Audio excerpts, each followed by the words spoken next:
Thank you everyone for joining the second section of Vegetable Chat. And today we will hear from Ben Werling talking about asparagus. It's so great to have you here, Ben. We're excited to hear your experience working with this crop. Then I will move to Ben to get started. Well, thank you, Wenjing. I was thankful to be able to share with you guys today. Wenjing, you've been a great colleague, and when I've had questions about greenhouse cucumbers and things I know less about, so I'm um, happy to be able to um, share what I've learned about asparagus. Um, so I am beaming to you from the west coast of Michigan, um, just about 5 minutes from Lake Michigan. And my office is in Hart. I'm in my home office today, but my office is in Hart, which, if you know where Rapids is, just head to Lake Michigan and then take a right and go north about 40 minutes. And um, Oceana County and some other counties in that area are now the top asparagus producing counties in the country. Um, And one of the main reasons that we are still in the business, in a way, we're kind of our growers are um, have persisted while other states have declined more rapidly. It's because we have a dual industry. We have both a processed industry and a fresh market industry. You guys know what the fresh is. That's what you get at Meijer or your favorite retail outlet. We also do frozen and canned asparagus. So that's a long way of saying I get to work with experts who've been growing it for a long time. And it's my pleasure to get to share some of what I've learned with you. Um, I'd really like to answer whatever questions you had, no matter how big or small. So please don't hesitate to do that. I'd rather do that um, than focus on what I think you might benefit from. Actually, Ben, and can I stop you with, we already have a question I was thinking might be good to, Awesome. yeah, to ask you at this point. The question is, does asparagus grow under semi-arid and the warm conditions? I think it probably could land on. Can you help us understand a little bit more why this industry developed in Michigan? Yes. Um, so if you zoom out globally, that's actually a great question. Because, of course, globally, even though Michigan is number one in the US, we are small compared to places like Peru and Mexico. And that's all desert production. So, um, asparagus, although it's kind of from a Mediterranean part of the world, but it's grown in a lot of temperate parts of the world, like Michigan, and there are varieties that do well here. But in Peru and Mexico, they can grow year round, and they just have different varieties. So our varieties are used to winter; they can go dormant um, and handle the cold. Their varieties are don't have that dormancy, and they actually will control it with either growing it at different elevations or turning water on enough. Um, and seed companies will have different varieties. They even have like tropical, desert, temperate. Um, so you can grow it pretty much anywhere. The tropics is the hardest place, I think, because of disease. Um, and why is it grown here? I think it's um, West Michigan, we have the lake effect. That means, so we're actually a little bit warmer than you guys are now because of the lake. And because of that, because we're not far from Chicago, we've got a fruit industry. And so cherries, peaches, apples. And asparagus historically was a great way to keep pickers busy in the spring from May and June. Then the farms would move them to cherries, then to peaches, and then to apples. So that's one of the reasons it's grown here. So it's more of a history thing.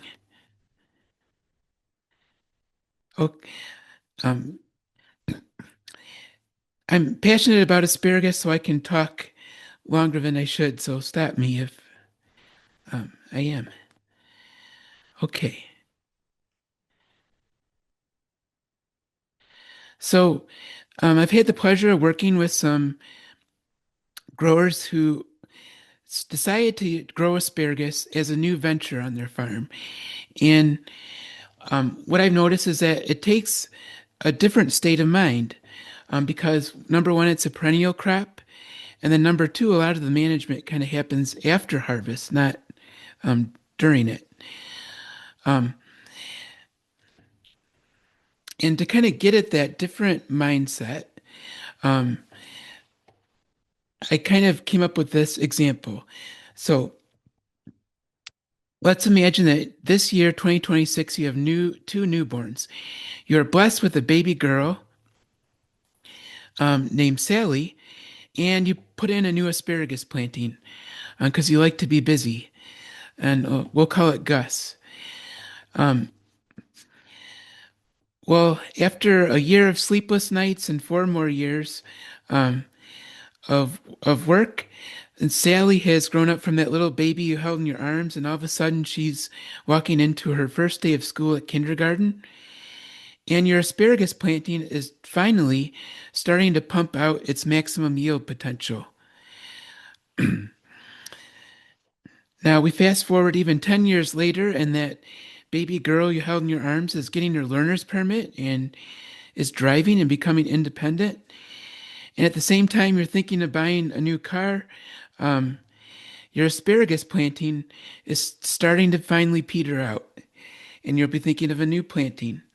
So it's just helpful for me to think of that in terms of things that pass in a human life.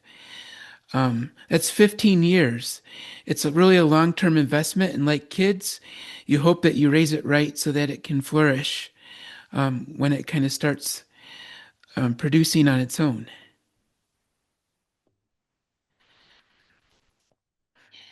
I really like this production cycle graphic that my Canadian colleague Elaine came up with, and it kind of lays the production cycle of asparagus um, from top to bottom and breaks it down. And you can really separate it into two bits. In the first 4 to 5 years, you're really growing it. You're not going to make back a lot of money. You're really limiting harvest so that the plant can focus on building roots and shoots. And so, what would that look like? So, the year of planting, you wouldn't pick it at all. The year after that, maybe you pick it once. Many of our growers don't pick it at all. Then, in the third year or second year after planting, you might pick it for 2 weeks, but then let it grow roots and shoots. And then you'd ramp that up to 4 weeks of harvest. And then finally, by the fourth or fifth year, a full 6 week season. And then for the remainder of its life, through year 15 or even longer, you're just maintaining it. You've grown it. Now you're getting a return on your investment and you're maintaining that production. Ben, can I interrupt, ask a question here? Yeah, that'd be great. Mhm. Yeah. Um, so you said as the first 2, 3 years you do not harvest them as long. That means you could potentially harvest it, but because you are trying to build the crop, so you purposely don't harvest them that long. And after 50 years, you harvest them 6 weeks, I think you mentioned. Is that the full length typically? Yeah. In Michigan, that we have a 6 week season. Okay. Um, So 6 week is the full season, but early years you do not have 6 weeks. that's correct. And I kind of take some things for granted, but you're kind of every time you pick it, you can kind of. Um, I've heard people talk about asparagus like a bank account. The bank account is underground, and the spears are a withdrawal. And um, so every time you pick, you make a withdrawal. In the early years, you want to build the bank account. So you're not withdrawing much. You're kind of letting the fern come up because the deposits are from the above ground parts. Basically, they're solar panels getting energy from the sun and then investing it back underground. Um, Makes sense. Then how many years typically commercially you harvest a field? How many years you keep a field? so with the variety that we now grow, it typically we would take it out at maybe about 15 years. Um, what happens? It's still productive, but um, I'll kind of show you what a rhizome looks like in a bit. It keeps growing, and so the rows get wider and wider and wider, and so our harvest crews have to reach farther and farther, and it's inefficient. So um, it just becomes it still produces, but it's not as the labor costs go up. Got it. Thanks, Ben. Mm. Yeah, Oh, the question, what variety do you grow in Michigan? Are you going to talk about that later? I didn't. I'm gonna type it in the chat. Oh, Um, we got it. Thanks. so Millennium. Um, So when you look at smaller suppliers, you'll often see Jersey Giant, maybe Jersey Knight, um, and Millennium now. Um, our industry used to grow Jersey Knight, or I'm sorry, Jersey Giant, but it would only last 8 to 10 years. One of the reasons might be that it doesn't go dormant as well as Millennium, and so the green fern will freeze before it can put energy back. It also is more susceptible to soil-borne disease. So Millennium is a great variety, um, and yep, it's very high yielding. When I look at it, I don't think there's a lot of varieties to choose from, right? I guess when I'm looking at the categories, just like a two, three. So it's a very limited compared to many other vegetables we deal with. Yeah, you're right. And well, and that's there's actually a lot of asparagus varieties, but most of them are not they're not available through small distributors. And that's the seed is only available in very large expensive units, unfortunately. And um, so there's kind of like this barrier between uh, if you're growing a couple acres, which is a lot, even an acre is a lot, um, there's that barrier to accessing those other varieties. Yeah, thanks.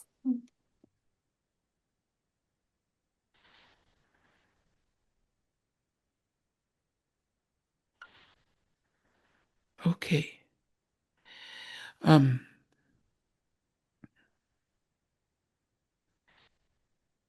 okay. So someone also mentioned, I think Martha or Mary Washington. Those are old open pollinated varieties. Um, and they will still produce. Um, this is another rabbit hole, but asparagus has male and female plants, and the female plants produce berries. And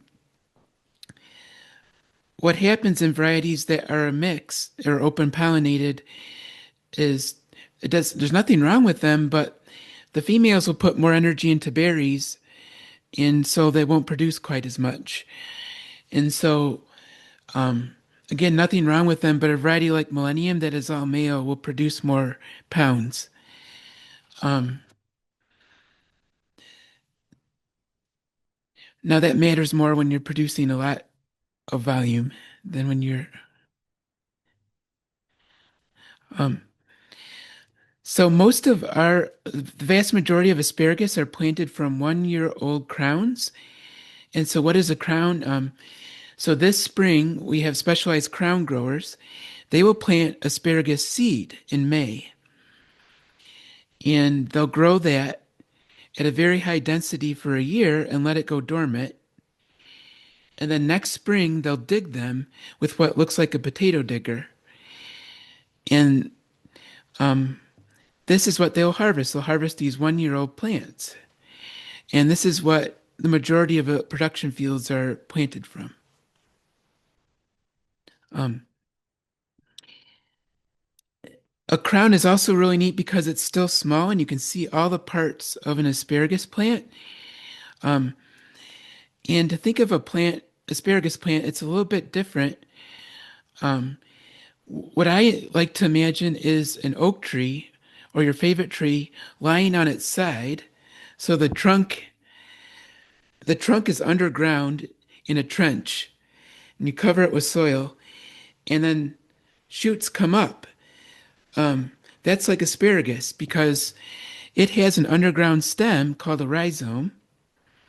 And then just like a tree along that stem, we have buds. This is a bud right here. Now, um, at any given time during the growing season, one of those buds can develop into a shoot. And when it goes above ground, that's what we pick. Or we let it develop into the plant.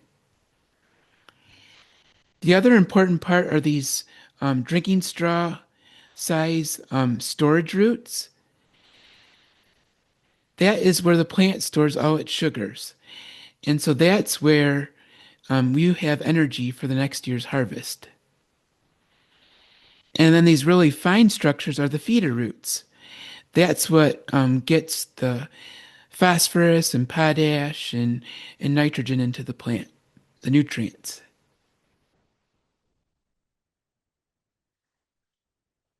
So I mentioned when the shoots poke above ground in early spring, we will pick them. Pick them 1 to 2 times a day um, during the season. And for fresh market, not letting them get above 12 inches because the tip starts to spread. So you're basically picking it before it develops into a plant. At the end of harvest, we want to give the plant time to recharge so they'll stop picking. And this is what asparagus grows into. Um, Growers call it fern, even though it's not a fern, because it's very wispy um, and tall. And this is the solar panel of the plant that recharges the roots. Oh, Um, Ben, can I interrupt you? yeah, About the harvest. So you said the harvest typically before it reach 12 inches. So what's the consequences? The harvest too late or like too early? And also, you told me earlier before the session started, there are some difference of processing and fresh cut industry requirement. Can you explain that a little bit more? Thank you. sure. So by every inch adds a good amount of weight. And so if you're paid by the pound, the longer it is, the more it'll weigh and the more money you'll potentially get. Um, the problem is, I wish I had a good picture. I do, but I don't want to waste time getting it. The tip is actually a bunch of bracts um, that are compressed in that head. Or think of them as the nodes on a plant. A node is where a branch comes off. Once it reaches a certain height, the space between those starts to spread, and the tip is no longer tight. And it's just a visual thing. It doesn't look good anymore. Got it. Um, And you say there are some difference of fresh market and processing based on yeah. size. Yeah. Mm. So um, if you buy frozen asparagus at the store, you might buy a product we call cuts and tips. And basically, they're chopping up that spear um, into pieces of a certain length. And the buyers of that want a certain number of tips for every cut because the tip is what makes it look like asparagus. Otherwise, it looks like weird green bean pieces. Um, and so, if you pick it, so our process, when you're picking for processing, you'll pick it shorter. That way, you have more tips for every cut. Yeah. And then there's a question, after 1 year, do you harvest once you see a spear, or you wait for a few spears to come up before start picking? I guess the question is how frequent you pick. Yeah, so basically you start harvesting as soon as they reach the length that you want. Um, you don't want to wait too long because they'll start to turn into what we see on the right here. Um, and so, yeah, you don't. I understand the question because early on we limit harvest, but we limit that on the other side. So, as soon as it pops up, which in Indiana it might be earlier than here, it might be more like third week of April. I don't know.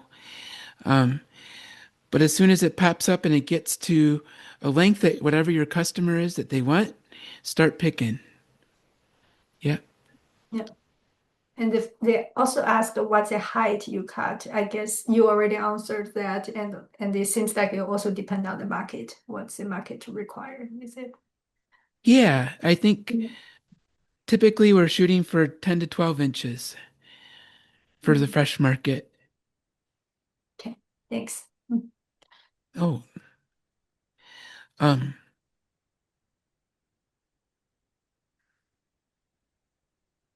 oh, so this is, I got to do a root dig 2 years ago. It was really, really neat. Um, and I wanted to show this because it shows the importance of those early years. So here up on the left, these are two asparagus crowns. I could hold two plants in my hand. This is a mature field. Just look at the amount of underground roots there are. And so you think about the amount of nutrients and energy it takes to turn this tiny plant into this big one. That's why and growers have said this too, mistakes or successes in the first 3 to 5 years are kind of what determines how well your planting does. So it's just important to take care of it early on.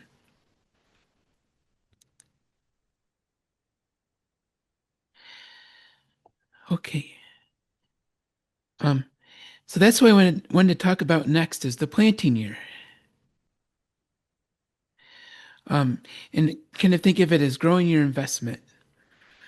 Um, and really, if you're thinking of putting asparagus in and you have a piece of ground in mind, um, the sooner you start managing it to take care of some of tillage dependent issues, the better off you'll be. And that's because after that planting year, our growers do not do any more tillage. It's completely no till. And that's because tillage damages the root system. This is a really neat picture by Dan Drost. He's retired now, but a really neat asparagus researcher. And you have the same number of plants from a tilled system on the left and a no-till one on the right. And just look at the difference in the amount of roots. So that's going to translate directly into a yield difference.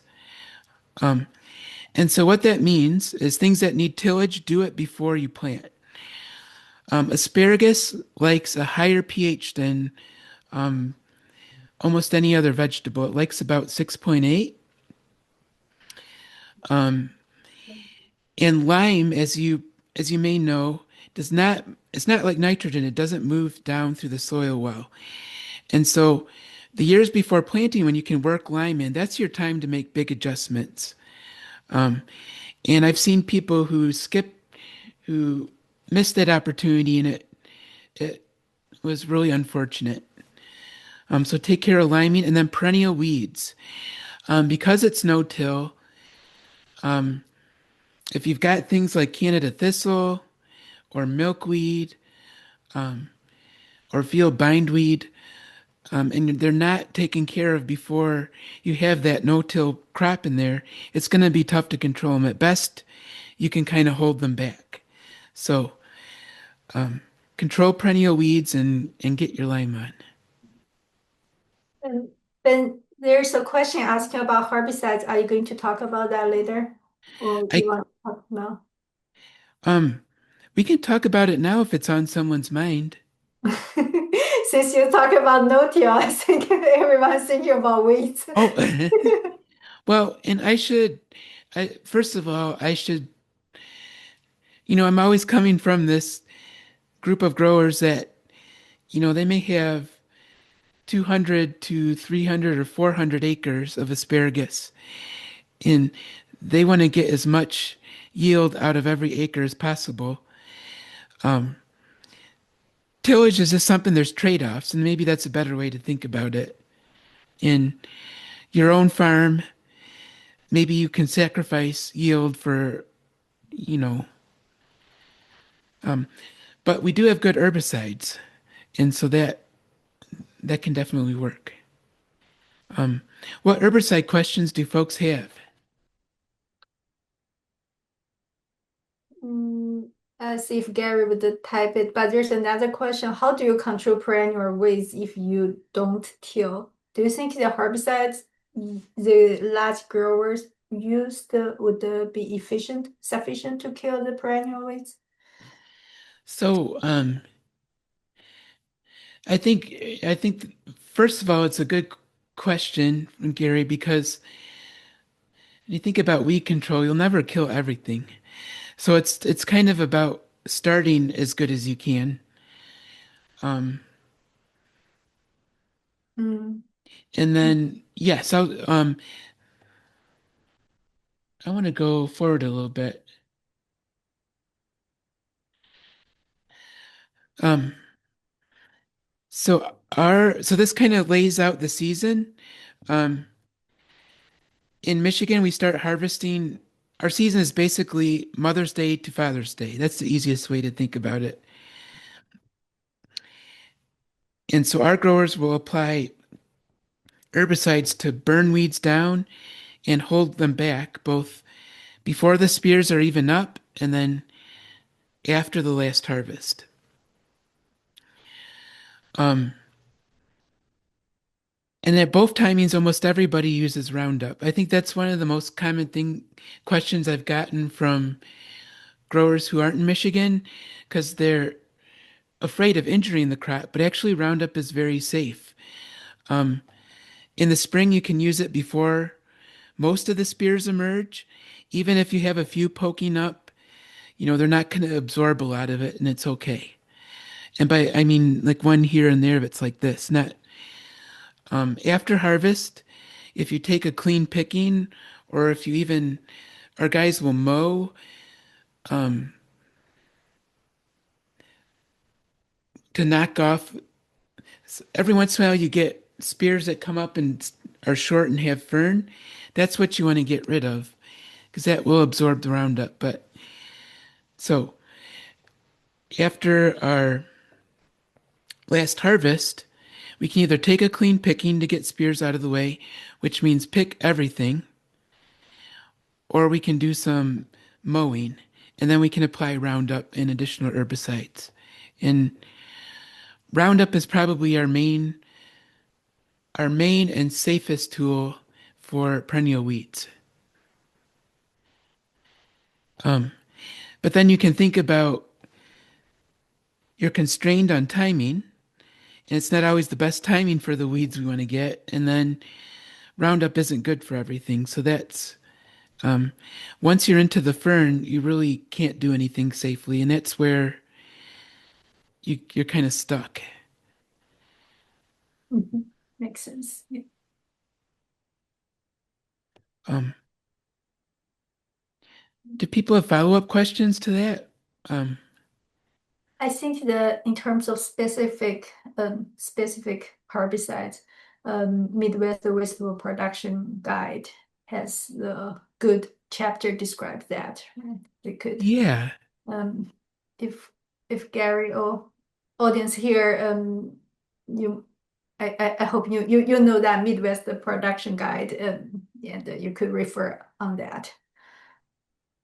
Um, so typically what guys will do too is they'll figure out, so the pre-emergence herbicides are for annual weeds, and what people will do, they'll figure out what their worst weed is, find a product that's really good for it, and then find out the gaps and fill it with a second one.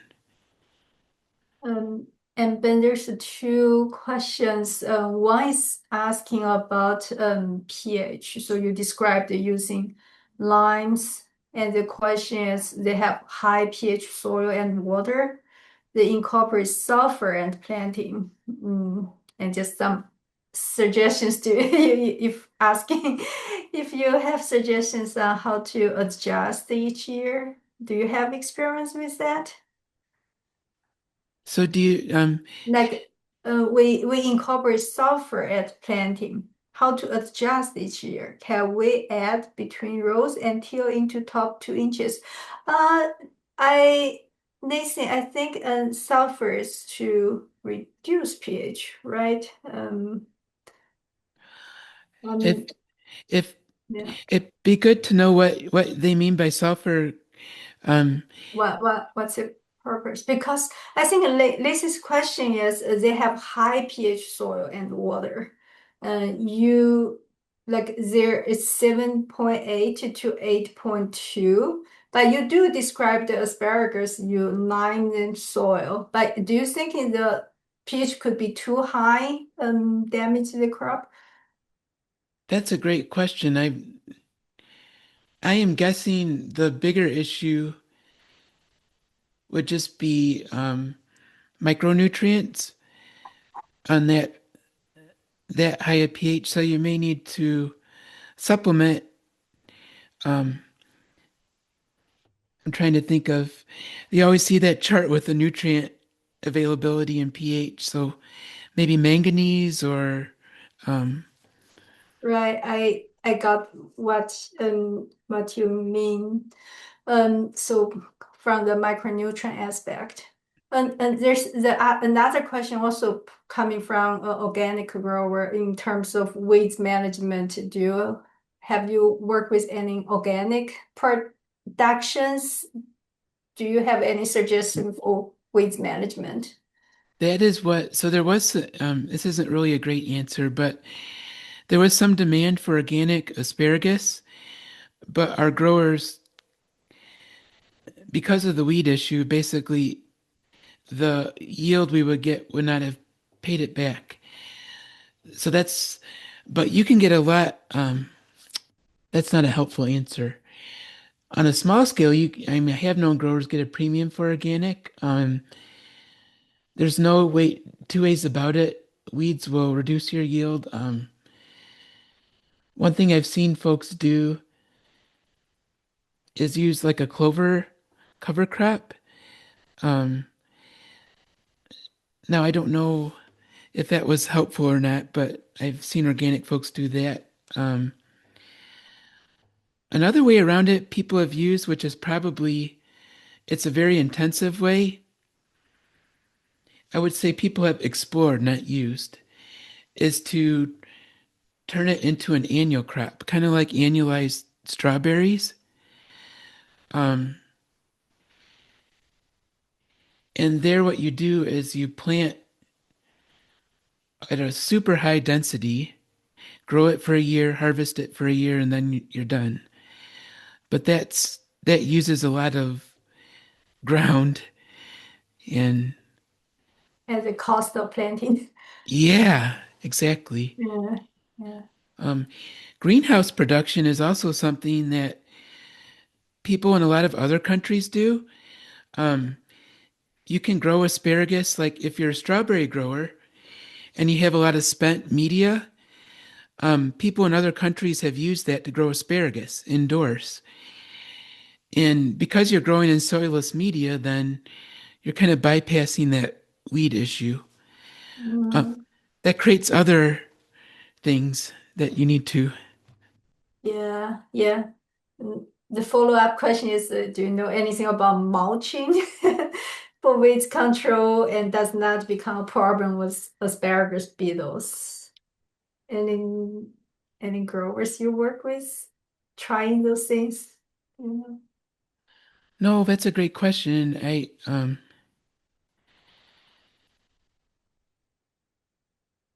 I'm trying to probably that's think. rather small scale.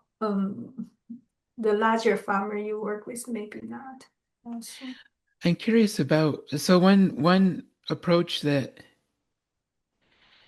my predecessor and I talked about, but we never seen it done. It was just like a thought experiment, is to, and I have to think about this. Basically, after harvest, apply straw mulch, and let it come up. I can't remember the timing of it all, but at some point we also thought about introducing tillage with, um, like working it under in the spring with some organic nutrients. Um, I've never seen it done, but that was an idea that we had. Thanks, Ben. I think we will let you continue. We have so many questions here. Yeah, to if you're thinking something can help with the organic production practice, we can talk more. I think a big thing would be trying, maybe not a big thing, and I don't know how practical it is, but the more you could drain the seed bank before you plant, that would help. Mm, Um, yeah, I agree. Yeah. the other thing I've thought about but not tried, so you can use subsurface drip irrigation with asparagus. Um, and I've wondered, I have no data to support this, but you can fertigate through it too. So could you water asparagus below where the weeds are? I don't know if that's The like, challenge would be the rain. If we got a lot of rain, that oh, won't then it work. doesn't matter. Right. Okay. Yeah. Um, let me see.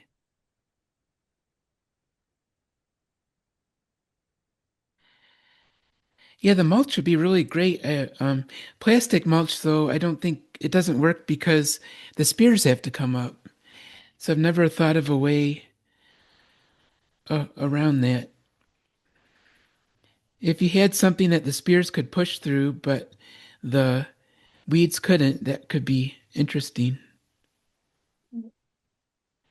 Um, okay.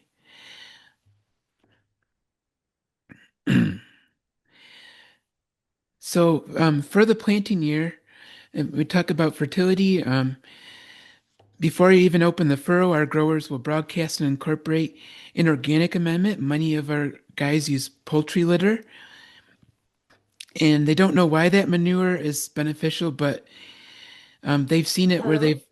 Oh, can you hear me? Yeah, yeah. I think Oh, there's some internet issue, but we can hear you now. Yeah. oh, good. So they've noticed where they've applied it, they've seen a difference. Um, so folks will broadcast incorporate organic amendments, and then kind of like a standard crop, half of your nitrogen and all of your potash. Um, in that planting year, Michigan recs are for 100 pounds of nitrogen. Um, that's more than for later years because you're growing that root system. So half goes on before planting, half after.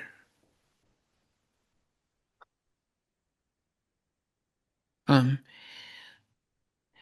so this is the one time I actually planted asparagus.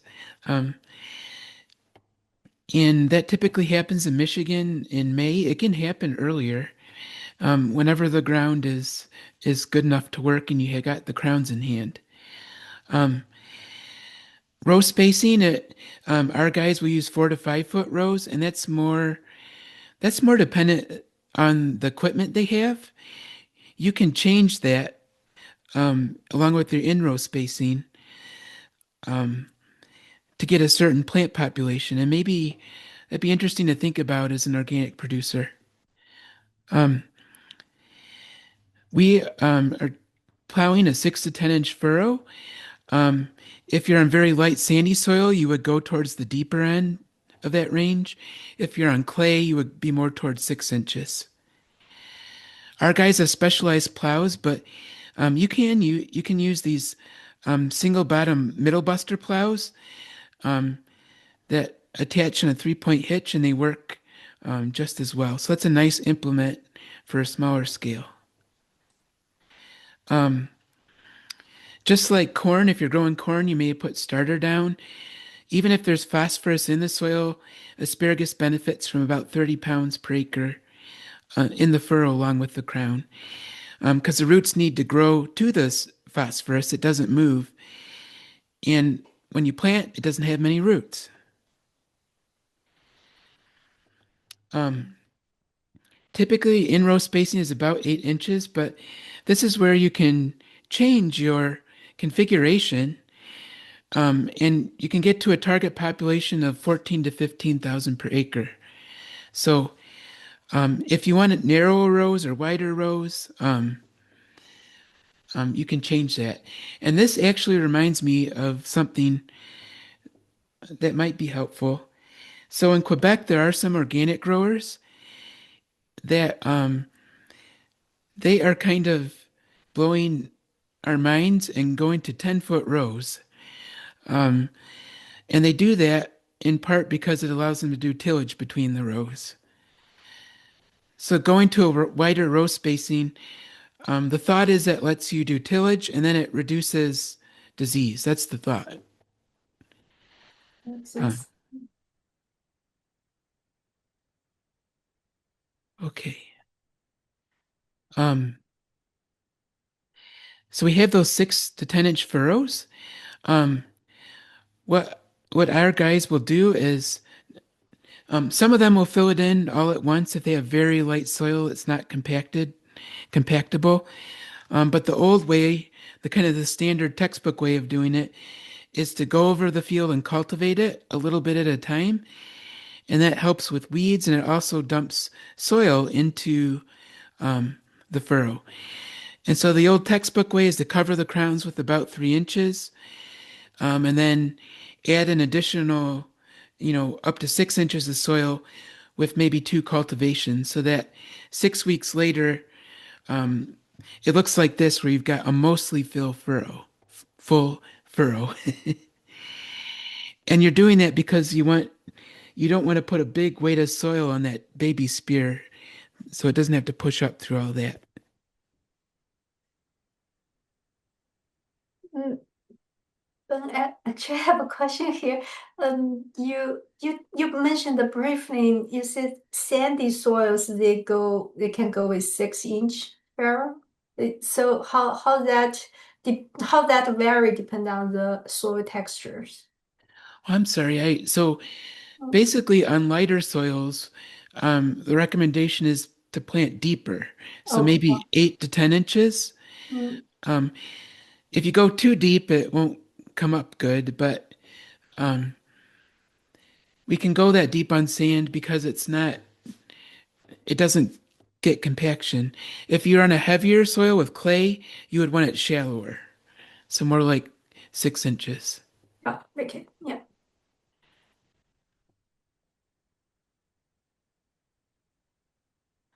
Okay. So imagine you've got your furrows mostly full. Um, if you are using herbicides, this is a great chance to, burn off the tiny weeds with Roundup or Gramoxone and lay down a residual. Um, the one that is labeled in Michigan for new fields is called Lorax. So that's something you could apply after that last fill. Um, by late June, this is what your baby field might look like, and you can apply some additional nitrogen. Um, Lorax in Michigan is labeled for applying over the fern, but it's really touchy and weather dependent. You can, if the weather conditions are right and you know how to use it, you can get good weed control. If it's not right, you can burn it, and um, and that's not happy. Um, Almost every new field also gets hoed.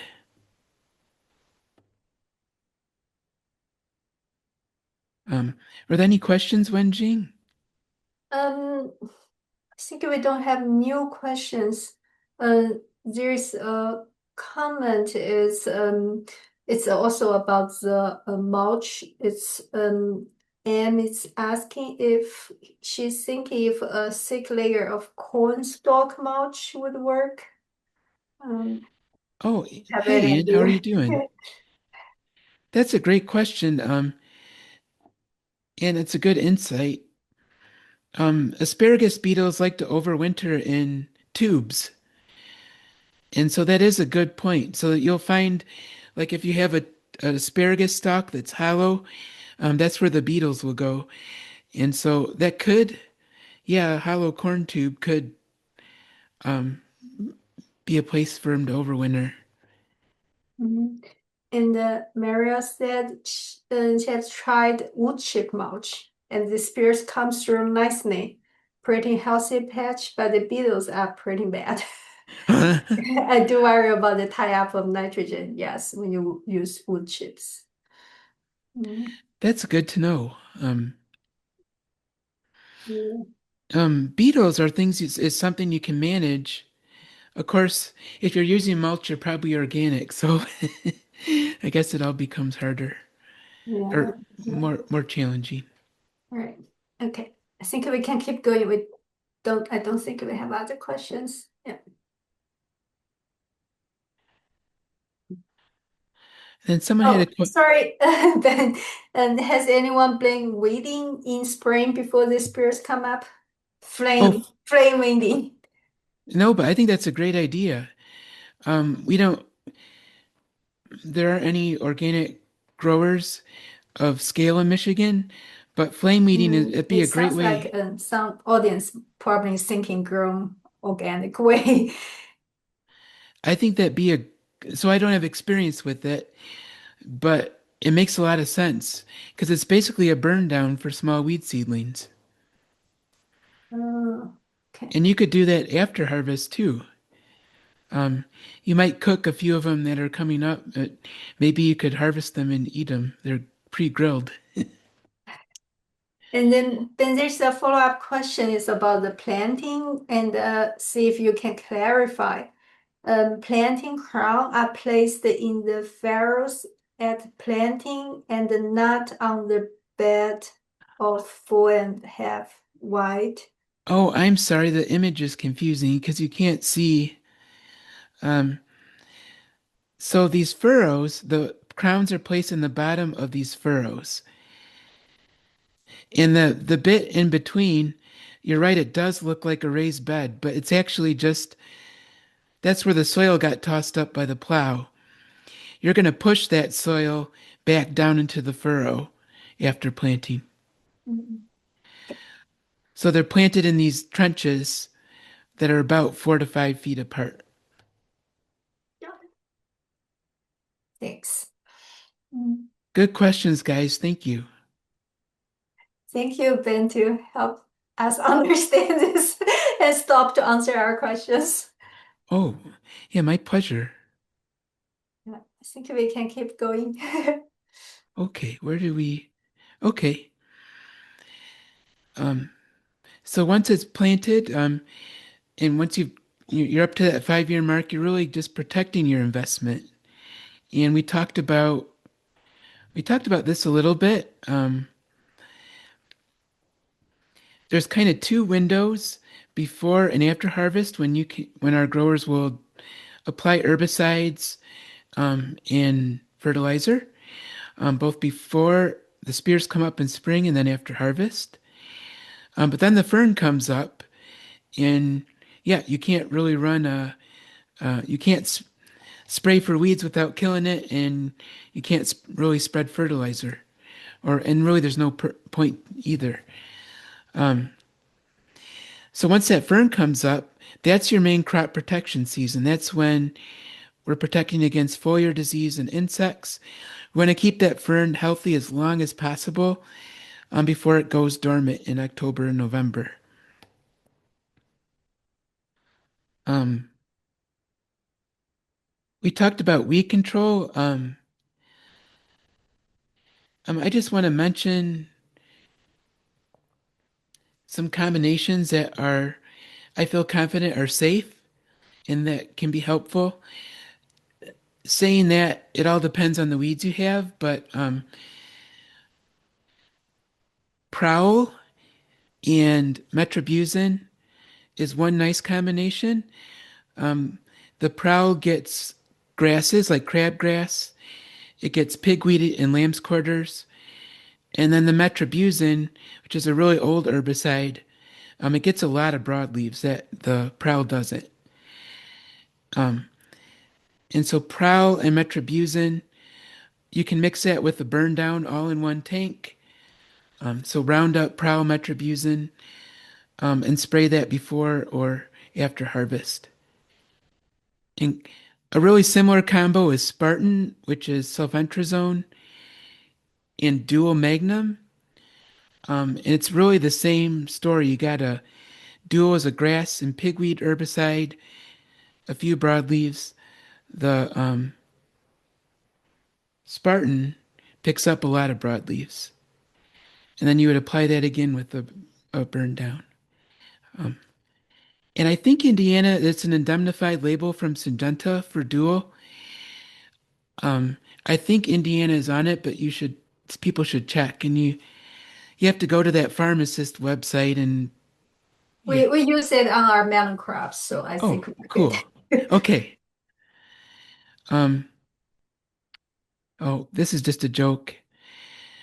Um, there's one consultant that when he would get questions about what to do, um, once those windows have passed, he said, you can use the Santa Claus herbicide. Ho, ho, ho.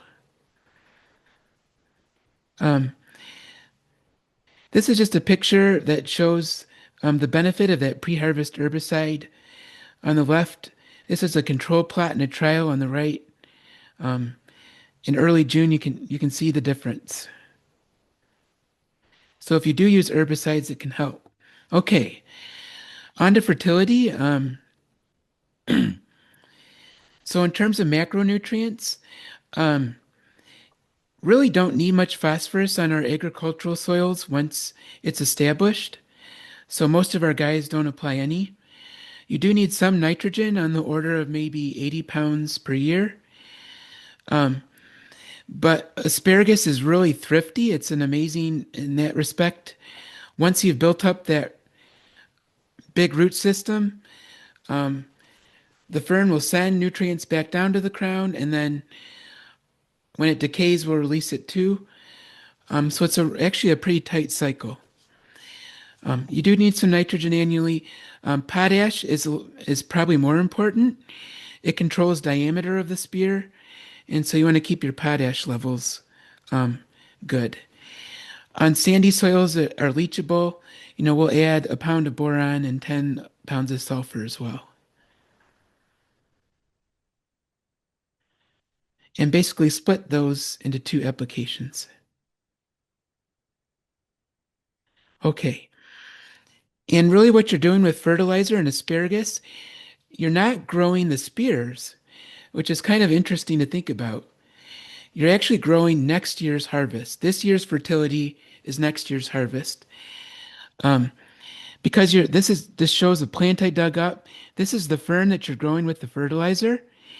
At the base of those shoots that are fern, these are next year's buds. That's going to be picked next year. So this year's fertility, next year's harvest.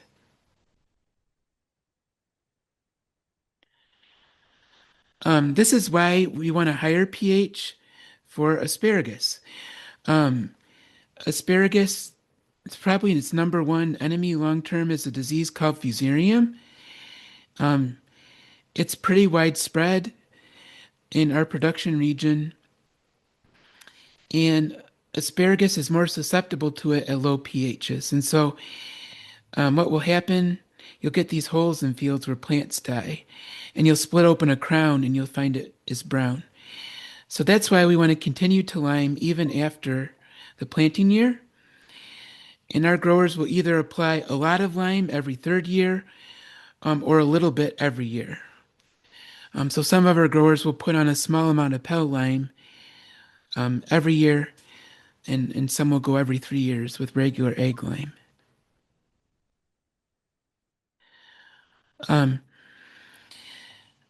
so in terms of diseases, our growers are making fungicide applications to protect the fern. You can do that every 10 to 14 days, or you can use a forecaster based on weather. And then when beetles show up, a Japanese beetle or asparagus beetle, they're spraying for them. And what you're doing is protecting the fern um, so it can charge up those buds for next year. This is what can happen when foliar disease is kind of left unchecked. Asparagus gets purple spot, um, which is in this upper picture in rust, and it can defoliate a field before it goes dormant. If that happens a couple years in a row, your yield will start to decline. Um, Spraying asparagus requires, um, getting the nozzles above the fern, and so that takes a different approach. I've seen growers get stuck on that. They planted it, but they didn't have a way to spray it then. So that most of our growers have high clearance sprayers. Some smaller growers will just sacrifice a drive row and they'll raise their booms up as tall as possible and spray it that way. But we're finding that drones actually do a pretty good job of pushing the fungicide down into the canopy. Um, and there's a lot of custom drone pilots, so that could be, then you don't have to invest in your own sprayer. Um, this is something that most of our growers will do in September. This is a high boy sprayer, a high clearance sprayer. They've got a spreader, a Vicon spreader, and they'll sprinkle rye over the top of the fern, and that will begin to grow in the fall. And then in spring, it will be there. That's basically preventing wind erosion. Um, Before they did this, you would find gullies that got washed into fields. So it keeps that soil intact. If a spear gets hit by sand, or it will crook, and so it's also helping protect against that. And what they'll do is they'll burn it off with Roundup in the spring. So, then um, I probably missed some here. So the rye is planted in the fall and help protect the spears in the spring and burn down after harvest. Actually burned down before harvest. Oh, oh, right, because it protects the young spear just coming out from the And it's soil. interesting, it's really the roots that are doing the job. And so you can burn it off and those roots are still in the soil um, holding the soil. Okay. The question is asking, is that winter rye mean to die off in spring? But I think you saw this spray herbicide to burn down, right? Yeah. And basically what you'll do, um, this pre-harvest application will include Roundup, which will not only kill weeds, it also kill the rye. Yeah. So some growers do it as a separate pass, but some just mix them all together. Mm. And when they were planted in October, November, that period, or October, that period. Right, right into early September is when the rye goes on. Early September, huh? And so the fern is still green. Um, but they'll take that high clearance sprayer and drive over the top of that green fern, and then this will sprinkle the rye seed and it'll fall down through the fern to the ground. And rye is amazing. It just sits on top of the soil and germinates if you get a rain.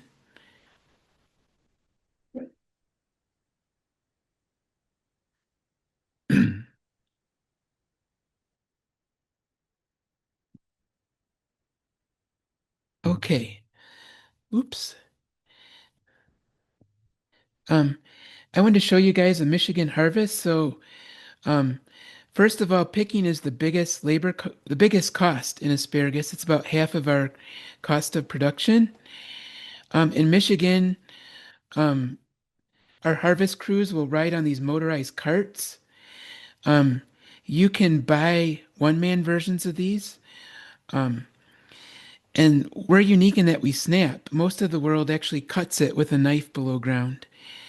So our pickers will snap it, and an experienced crew riding on those carts, um, each person can handle about 4 to 5 acres.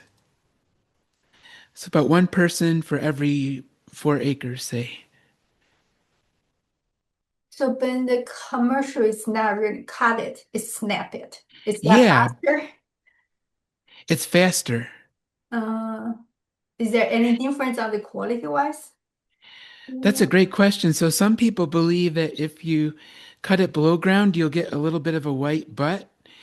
Some people believe that seals in the moisture or that extra length somehow helps it last just a little bit longer in storage. You Um, mean slip it, it lasts longer than cut it? some people believe, yeah, if you cut it when you're cutting below ground, you'll get a little bit of a white butt from the underground Oh, part. okay. And some people believe that that spear bit is a little bit longer with that white butt. You know, maybe it lasts longer than maybe it'll last for 2 weeks in the cooler before it turns bad. Um, Um, okay. um, it also, if you're a wholesale producer, you get more weight, and Mm, so you get paid more. And the other bit of it is that if you're snapping, you have to have a good crew because if they snap too high, you'll get stubble, and it hardens and turns sharp. And so you can what that means is that the crews that are not experienced will have to pick higher and higher, and you'll leave behind more and more pounds over time. right. So I'm assuming if they still snapped, do they have added step to make the cutting uniformly flat? Yeah, usually on the packing line, there's a cutting step. Mm, Um, I think this is just a guess, but I think that fresh customers, like for direct sales, just really appreciate the quality. Um, because asparagus is probably the most one of the most perishable vegetables. So if you're getting it to them pretty shortly after you pick it, I would guess they'll see that quality and appreciate it, and maybe they might forgive an uneven bottom. I don't know. um, um, that's another interesting thing about asparagus. It's really a growing tip, and so it wants to grow. It's not like squash that's meant to make seed and survive a little bit, or a potato. It wants to grow, and so that means that it typically the shelf life is 1.5 weeks at most. Um, the fresher, the better. And so you want to harvest it cool if you can. So if you have the luxury of picking it in the morning, that's good. Um, you want to keep it cool. So um, some of our growers will pile up lugs and then they'll cover them to keep the sun off. And then you want to get it into cool it as fast as possible. Um, and what commercial growers, and even I met a small grower who built his own hydrocooler, will do is they'll run 40-degree or whatever water through the asparagus to get the field heat out. Now, if you don't have that luxury, it wouldn't be as effective, but even using a hose with potable water will help to cool it down. but actually, there's a question if you pick twice a day, what time is your second picking? I guess you pick in the morning, and you probably really don't have much luxury if you have to pick. Yeah, Like, I that's the mean, challenge. it is, yeah. Maybe in the evening better, do you know? No, that's a When the great temperature cooler. that you're absolutely right. So our guys don't, I mean, there's just too much to pick, and so you can't, it's getting picked throughout the day. Yeah. Is that Um, joint harvest? Does they pick every day? Yeah, um, in warm weather, you're picking every day. And because of that tip issue that I talked about, if it gets too tall, like if when we had a really warm burst this spring where folks like picked in the morning, picked at 2 in the afternoon, and I think they even picked like in the middle of the night because it can grow really fast when it's warm. Yeah. But then you'll hit a period like this spring, it got cool for a while, and folks were picking every other day or every 2 days, or it's really weather Got dependent. it. Right, I saw it. And I also was thinking, I know in flowers, some researchers say you pick better in the morning versus afternoon of the carbohydrate storage. I was wondering if that matters for asparagus. Yeah, I think if you can, so if you pick in the morning, the sun hasn't been shining on it, and um, you'll be bringing less heat into the cooler. Um, it's amazing how long it takes just a cold room to cool down a bunch of vegetables. Mm, Um, yeah, so the cooler it is when it goes in there, you may gain some quality. right. And Maria is asking, like, how long in the field before you bring it into the cooler? Those logistics, I think a grower may develop their own systems, just trying to short that time as much as possible. It's the easiest way is if you're doing it all yourself, um, and and the field is not far from the cooler. Um, so I know a Canadian grower. He's a packer as well, and so he doesn't want asparagus to sit out there for more than an hour. That means for him a lot more trips back and forth. Our guys, many of them don't pack their own, and so they have to accumulate enough before they get a truckload, and so there's more of a time lag. Um, but I think um, yeah, the shorter between time there is between picking and sale, the better quality it'll be for sure. Okay.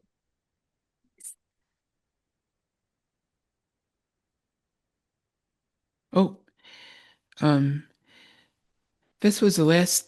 I think this is the last thing. So, um, there is one piece of management that folks will do during harvest, and you guys, if you have asparagus, you already know this, but asparagus beetle will lay eggs on the spears, and you can't wash them off easily, and so it's a quality issue. And so there are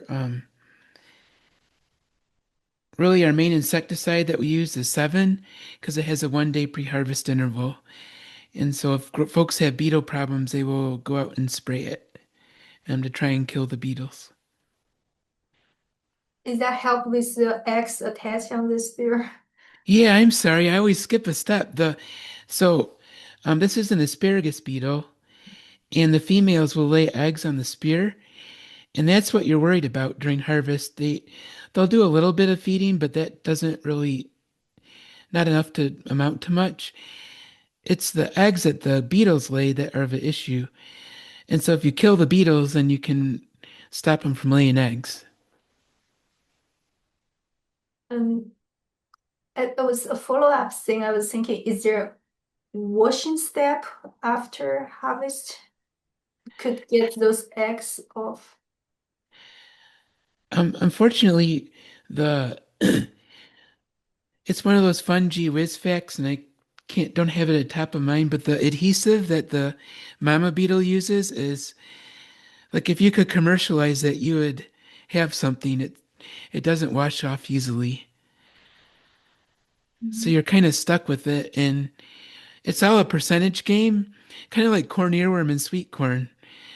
A little bit of it, and customers will not even notice it. But if you have enough, people will start to not be happy. Mm.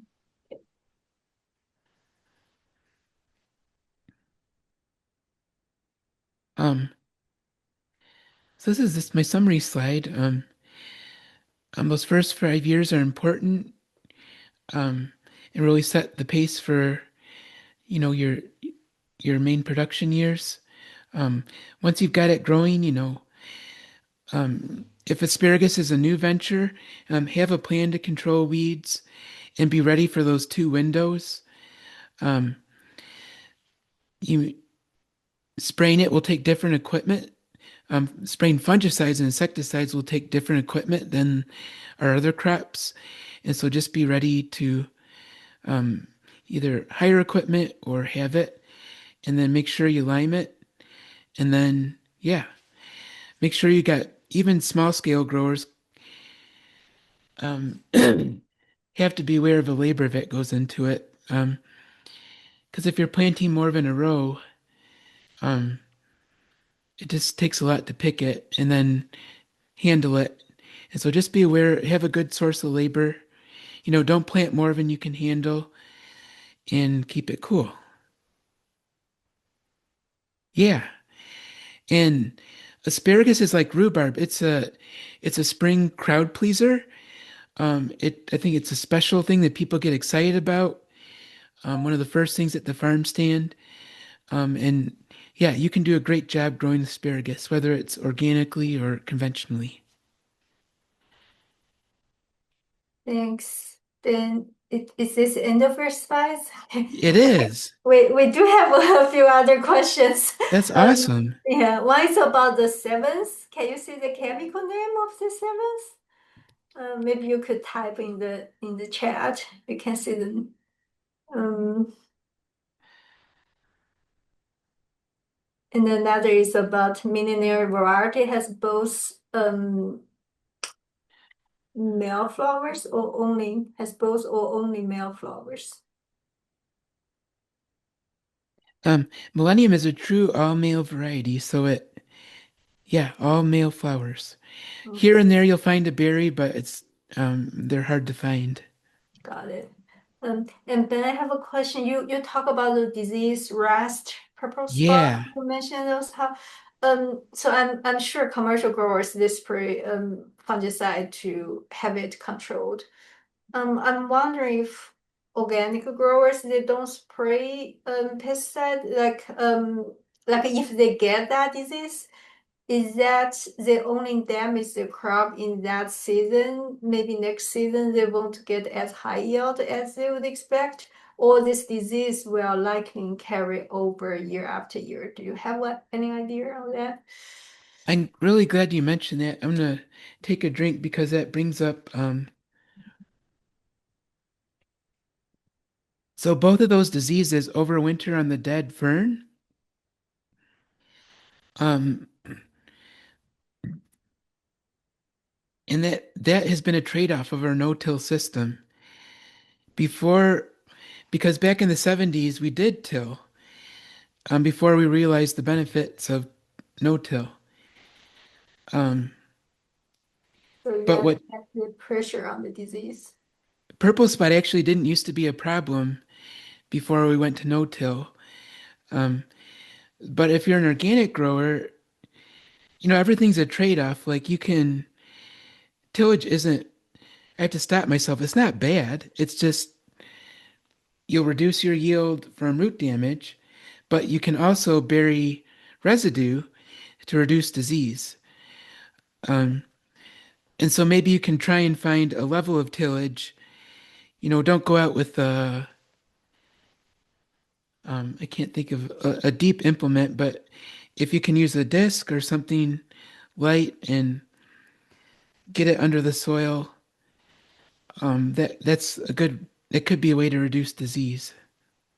Then follow-up thinking, then in that case, the asparagus roots is pretty shallow, so that can tillage could cause that much damage. Is that the case? Um,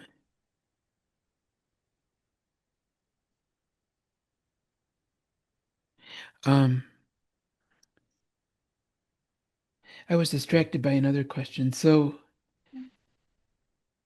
the question was, oh, so I mean, you will. It's so you plant the. It's amazing. The you plant the crown at say 6 to 10 inches, but over time, um, whether you plant it shallow or deeper, the rhizome will kind of grow to the same level. And so if you plant it deep, it'll eventually over time, the roots will grow, get shallower. And so they are pretty shallow. Um, it's not deep enough that you can till and be over the, not damage some roots. Um, Yeah, makes sense. Um, and there's a question about the initial timeline slide. Is it year one, the year after the plant year? I think the year one is the planting year. That's my thought. if we're going by this, year one is the year after planting. Oh, right. Mm. It's confusing. So Elaine thought of the planting year as 0. So year one is the first harvest year. Um, Yeah. All right. I think it, that clarifies it. so you would start harvest. So if I planted this year, it's 2025. 2026, I would not harvest. Oh, 2027, right, right. Okay. I would take my first, maybe pick for 2 weeks. Mm, Basically, you have a year where you don't, both the planting year and the year after basically don't harvest. right. Basically 2 years without Yeah, a return on this. yeah. Okay. And there's a suggestion about 7. I thought you saw that. Okay. I think that's all the questions we have here. Anything else we want to ask Ben? Ben, thank you so much. It's such a great information. Now I feel I know a lot more about asparagus. Oh, awesome. Yeah, It's good to see you, Wenjing, and good. yeah, I that's really it. appreciate all the questions. That makes it a lot more fun. We appreciate you take the time to answer all our questions. And I know we go over 1 hours. Oh, And thanks everyone. Stay with us to see all the info, all the great things Ben talk about. Yeah. Thank you. And thank you so much, Ben. Really appreciate yeah, my it. pleasure, Wenjing. Take care, everybody. Yeah. Stay Yeah. safe. Okay. Bye. Bye.